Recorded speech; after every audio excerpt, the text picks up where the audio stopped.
স্বাধীনতা দিবস 2026 উপলক্ষে বাংলাদেশ কোস্টগার্ড পশ্চিম জোন মংলায় বিসিজিএস কামরুজ্জামান এবং রূপসায় বিসিজিএস তৌহিদ জাহাজ দুপুর 2টা থেকে বিকাল 4টা পর্যন্ত সর্বসাধারণের জন্য উন্মুক্ত রেখেছে।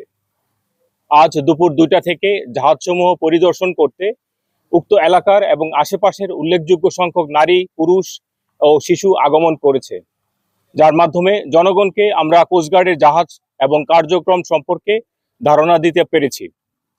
কোস্টগার্ড জাহাজসমূহ সম্পর্কে মানুষের কৌতূহল এবং বিভিন্ন প্রশ্নের জবাব দিয়েছেন আমাদের জাহাজের দায়িত্বশীল কর্মকর্তা এবং নাবিকগণ।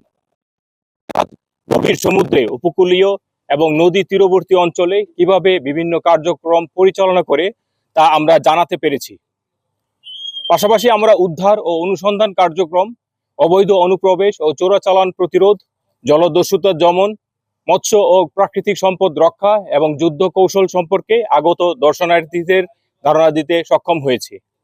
এছাড়াও দেশের আইন শৃঙ্খলা পরিস্থিতির নিয়ন্ত্রণে বাংলাদেশ কোস্টগার্ড 24 ঘন্টা টহল জারি রেখেছে, যার মাধ্যমে কোস্টগার্ডের আওতাধীন উপকূলীয় এবং নদী তীরবর্তী অঞ্চলে আইন শৃঙ্খলা পরিস্থিতি অনেকাংশেই উন্নত হয়েছে।